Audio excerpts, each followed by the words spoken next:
दोस्तों, कल्पना कीजिए एक ऐसे युद्ध की जहां पायलट खुद लड़ाई के मैदान में नहीं जाता।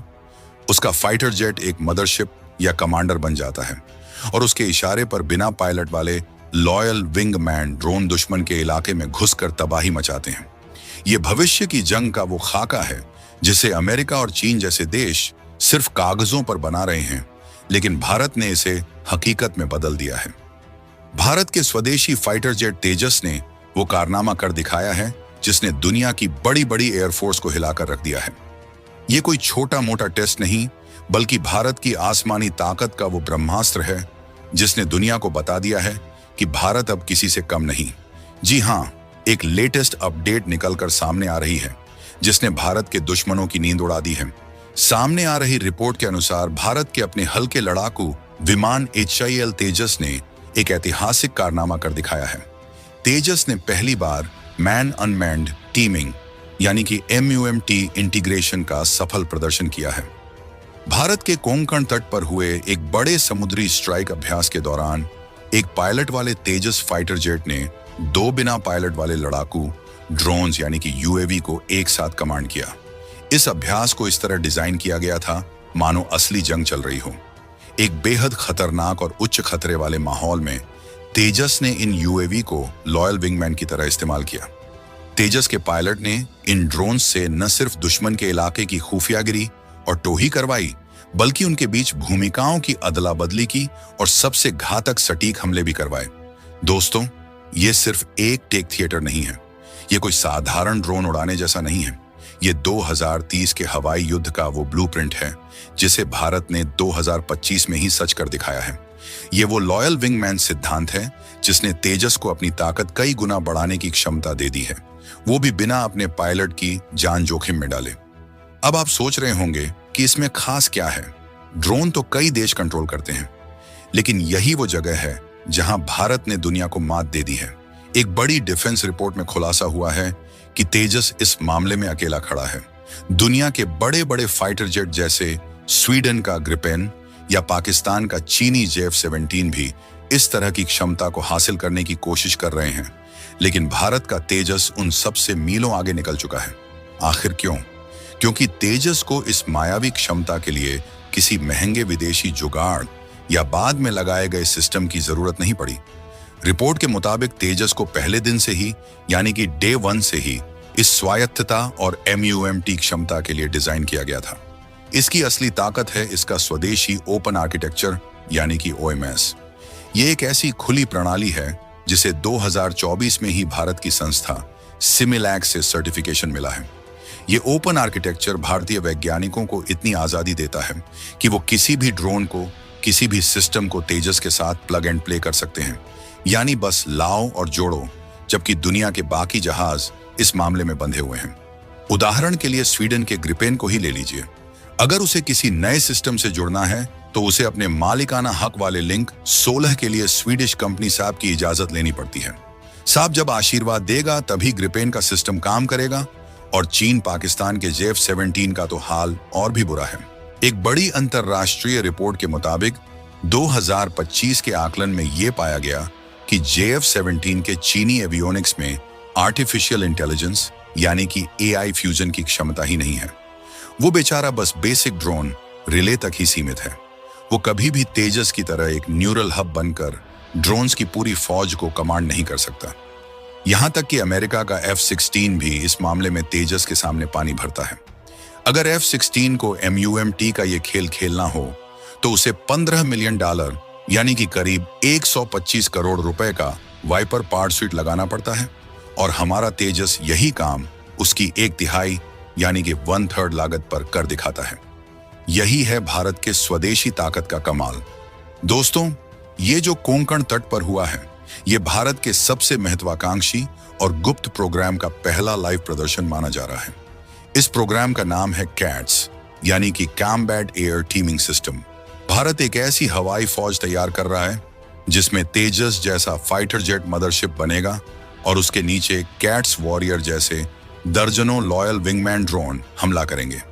ये कैट्स वॉरियर ड्रोन सस्ते और घातक ड्रोन होंगे। इनका काम होगा दुश्मन के इलाके में आगे जाकर तेजस के पायलट के लिए जासूसी करना। दुश्मन के एयर डिफेंस सिस्टम को अपनी तरफ खींचना और अगर जरूरत पड़ी तो पायलट वाले जहाज को बचाने के लिए खुद को बलिदान कर देना। और कोंकण तट पर हुए इस अभ्यास में तेजस ने इन्हीं कैट्स वॉरियर के प्रोटोटाइप को कमांड किया था। ये कोई छोटा मोटा टेस्ट नहीं था। ये अभ्यास ठीक उस समय किया गया जब भारतीय नौसेना ब्रिटेन की रॉयल नेवी के साथ एक्सरसाइज कोंकण और वायुसेना एक्सरसाइज त्रिशूल जैसे बड़े युद्ध अभ्यासों में जुटी थी। यानी भारत ने अपनी इस नई आसमानी ताकत को एक असली जंग के माहौल में परखा है। इस अभ्यास के लिए बाकायदा एक नोटमार यानी कि नोटिस टू मैरिनर्स जारी किया गया था। गोवा और कारवार के पास समुद्र के बड़े हिस्से को नो सेल जोन यानी कि आवाजाही के लिए पूरी तरह बंद कर दिया गया था ताकि भारत अपने इस नए ब्रह्मास्त्र का परीक्षण कर सके। अब सवाल यह उठता है कि यह पूरा मायावी खेल आखिर काम कैसे करता है। कैसे तेजस का पायलट एक ही समय में अपना जहाज भी उड़ाता है और दो ड्रोन्स को भी कंट्रोल करता है, और कैसे ये ड्रोन बिना किसी इंसान के खुद ही दुश्मन पर हमला कर देते हैं। इस पूरे ऑपरेशन का एक स्टेप बाय स्टेप प्लेबुक सामने आया है जिसने चीनी इंजीनियरों के भी होश उड़ा दिए हैं। आखिर इस कोंकण डेमो के दौरान पर्दे के पीछे क्या हुआ? दोस्तों, ये पूरा ऑपरेशन किसी हॉलीवुड साइंस फिक्शन फिल्म जैसा था जिसे भारत के वैज्ञानिकों ने सच कर दिखाया। इस पूरे प्लेबुक का पहला चरण था लॉन्च एंड लिंकअप। इस मिशन में पायलट वाले तेजस फाइटर जेट को ACS यानी ऑटोनोमस कंट्रोल सिस्टम का लीडर बनाया गया था। जैसे ही तेजस ने एक फॉरवर्ड बेस से उड़ान भरी, ठीक उसी वक्त दो मानव रहित UAV ने भी एक साथ उड़ान भर दी। ये UAV कोई और नहीं बल्कि भारत के घातक प्रोटोटाइप या टापस ड्रोन के खास वेरिएंट थे। आसमान में पहुंचते ही इन तीनों के बीच एक आरवी तय हुआ। ये तीनों आपस में मिले और फिर शुरू हुआ असली खेल। इन तीनों ने आपस में सिक्योर यानी सुरक्षित KU बैंड डेटा लिंक स्थापित किए। ये वही की टेक यानी मुख्य तकनीक थी जिसका जिक्र टेबल में किया गया था।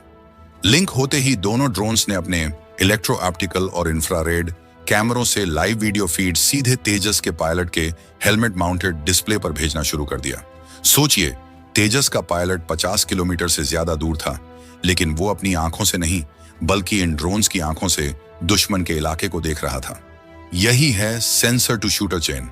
तेजस का पायलट बिना रेडियो साइलेंस तोड़े यानी कि बिना दुश्मन को भनक दिए 50 किलोमीटर दूर से ही टारगेट को पहचान सकता था और उसे खत्म करने का फैसला ले सकता था।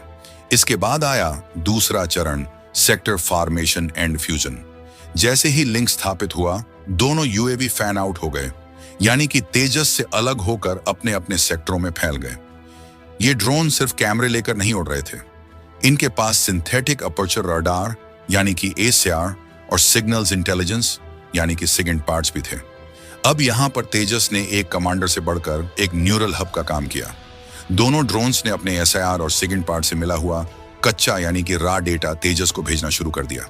तेजस के अंदर बैठा पायलट सिर्फ इस डेटा को देख नहीं रहा था, तेजस का अपना खुद का स्वदेशी उत्तम AESA रडार भी आसमान को स्कैन कर रहा था। तेजस के दिमाग यानी कि उसके कंप्यूटर ने AI एल्गोरिदम का इस्तेमाल करके अपने उत्तम रडार का डेटा, ड्रोन नंबर 1 का डेटा और ड्रोन नंबर 2 का डेटा, इन तीनों जानकारियों को एक साथ मिला दिया। इसे कहते हैं सेंसर फ्यूजन। इसका नतीजा ये हुआ कि पायलट के मल्टी फंक्शन डिस्प्ले पर एक ऐसी साफ तस्वीर बन गई जिसमें दुश्मन की हर हरकत साफ नजर आ रही थी। इस दौरान ये ड्रोन समुद्र के ऊपर बेहद कम ऊंचाई पर यानी कि 45 मीटर से लेकर 2 मीटर तक उड़ रहा था। किलोमीटर की ऊंचाई पर मंडरा रहे थे ताकि दुश्मन के जहाजों पर लगातार नजर रखी जा सके। लेकिन दोस्तों, इस मिशन का सबसे जादुई और सबसे खतरनाक हिस्सा था तीसरा चरण, dynamic role swap and autonomy. अभी तक तेजस खुद ही सब कुछ देख रहा था और खुद ही कमांडर था, लेकिन अब तेजस ने अपनी भूमिका बदल ली। तेजस ने ओवरवॉच यानी निगरानी की भूमिका अपना ली और एक होल्डिंग पैटर्न में चला गया। उसने मिशन के बीच में ही हमले का जिम्मा यानी स्ट्राइक लेग्स को दोनों UAV को सौंप दिया। यही है डायनामिक रोल स्वैप। लेकिन ये ड्रोन रिमोट कंट्रोल से नहीं चल रहे थे। तेजस के पायलट ने उन्हें सिर्फ हुक्म दिया। इसके बाद DRDO के ऑटोनॉमस कंट्रोल सिस्टम यानी कि ACS ने कमान संभाल ली। अब ये ड्रोन पूरी तरह से स्वायत्त यानी कि ऑटोनॉमस हो गए। इन ड्रोन्स ने अपने ऑनबोर्ड एज कंप्यूटिंग का इस्तेमाल करते हुए खुद ब खुद 3D वे पॉइंट्स पर हमला करना शुरू कर दिया। यानी उन्हें पायलट के जॉयस्टिक की जरूरत नहीं थी, उन्हें बस टारगेट दे दिया गया था और वे खुद ही फैसला कर रहे थे कि कैसे हमला करना है। ये ड्रोन ऑपरेशनल एरिया में 400 किलोमीटर प्रति घंटे की तेज रफ्तार से उड़े और अगर दुश्मन ने जैमिंग करने की कोशिश की तो तेजस उन्हें बड़ी गाइडेंस देने के लिए तैयार था। इस अभ्यास में असली बम नहीं गिराए गए, बल्कि सिमुलेटेड लेजर गाइडेड म्यूनिशन का इस्तेमाल हुआ, जिसने टारगेट पर हिट करके अपनी सटीकता को साबित कर दिया। यानी ड्रोन्स ने खुद ही टारगेट ढूंढा, खुद ही रास्ता बनाया और खुद ही सटीक हमला किया। ये वो ताकत है जो चीन और पाकिस्तान के पास अगले 10 साल तक भी नहीं आने वाली। लेकिन दोस्तों, ये मिशन यहीं खत्म नहीं हुआ। असली कामयाबी तो मिशन का चौथा और आखिरी चरण था, डिकन्फ्लिक्शन एंड रिकवरी, यानी कि टकराव से बचाव और सुरक्षित वापसी। मिशन खत्म होते ही तेजस और ड्रोन्स के बीच टकराव रोकने के लिए ऊंचाई की अदला बदली की गई। ड्रोन्स को 2 किलोमीटर की सुरक्षित ऊंचाई पर भेजा गया, जबकि तेजस फाइटर जेट सुरक्षित तरीके से डाबोलिम एयरफील्ड पर लैंड कर गया।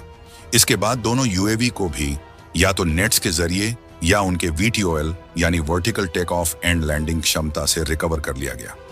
इस पूरे लूप को, यानी उड़ान भरने से लेकर हमला करने और वापस लौटने तक के इस पूरे चक्र को 1 घंटे से भी कम समय में पूरा किया गया। ये इस पूरे सिस्टम की तेजी और काबिलियत को दिखाता है। अब सवाल ये उठता है कि भारत ये सब कर क्यों रहा है?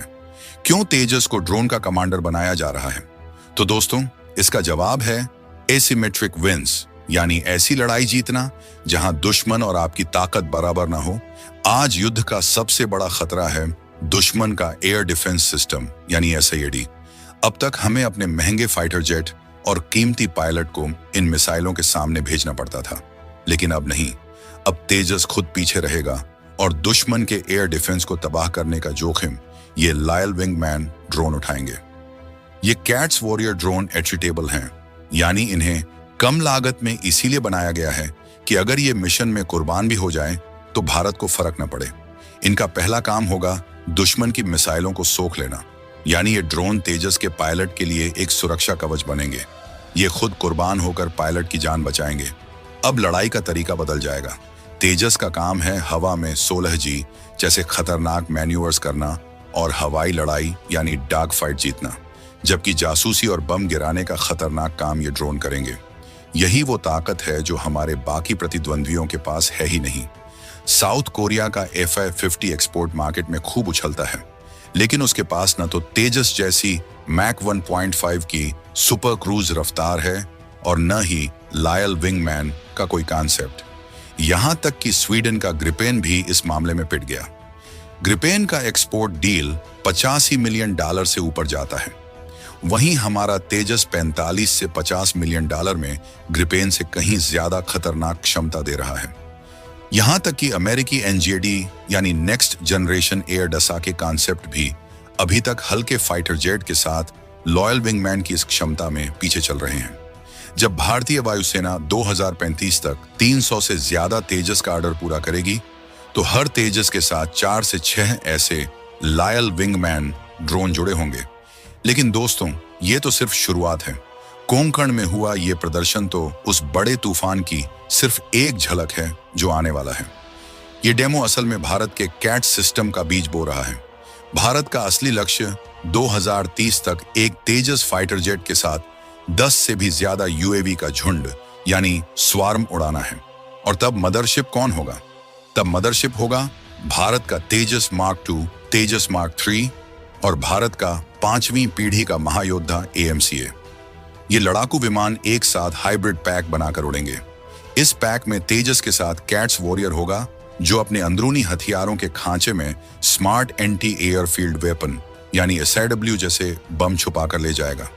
साथ में कैट्स हंटर होगा जो खुद एक स्टेल्थ क्रूज मिसाइल है और इनके साथ उड़ेगा अल्फा S ड्रोन का झुंड जो दुश्मन के एयर डिफेंस को पूरी तरह जाम कर देगा। ये वो ताकत होगी जो चीन के J-10C स्वार्म और पाकिस्तान के JF-17 अपग्रेड्स को खिलौना बना देगी। ये है भारत का असली गेम चेंजर प्लान। DRDO और HAL के वैज्ञानिकों ने वो कर दिखाया है जो कल तक सिर्फ एक सपना लगता था। ये सिर्फ एक ड्रोन टेस्ट नहीं है, ये भविष्य के युद्ध की वो पहली लड़ाई है जिसे भारत जीत चुका है। तो दोस्तों, आपको क्या लगता है?